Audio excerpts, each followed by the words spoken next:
Et sur le plan religieux, il faut que les Africains comprennent que leurs ancêtres qui ont été colonisés, qui ont été torturés, qui ont été massacrés pour les forcer à accepter la colonisation, ont également été torturés, massacrés et maltraités pour changer de religion.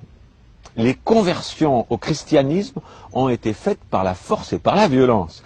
Alors, imaginez, et les ancêtres que vous avez, peuple africain, sont toujours vivants sur la planète des Elohim. Et ils vous regardent, et ils voient leurs descendants, vous, s'habiller comme leurs tortureurs. Ils voient leurs descendants aller dans les églises qui ont été mises en place par leurs tortureurs. Ils sont désespérés. Si vous voulez retrouver la vérité qui est le culte de vos ancêtres, débaptisez-vous, apostasiez de la religion des colonisateurs, jetez les vêtements des colonisateurs, retrouvez les vêtements africains, retrouvez la culture africaine, retrouvez les religions d'avant la colonisation. Alors là, vos ancêtres vont vous regarder en étant fiers et en disant, tiens, finalement, nos descendants sont finalement indépendants. Pour l'instant, vous ne l'êtes pas. C'est des blagues.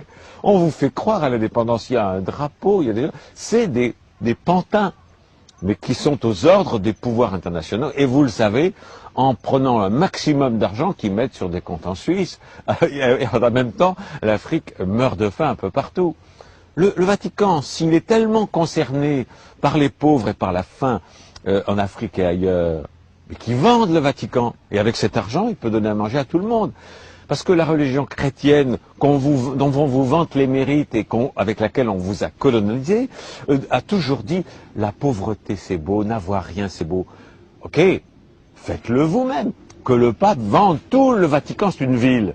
Et avec l'argent, il y a de quoi nourrir tous les Africains pendant plus d'un siècle. Non, ils restent dans le luxe, mais dans les églises africaines, on continue de prêcher la pauvreté, l'humilité. Et c'est des blagues, c'est la suite de la colonisation.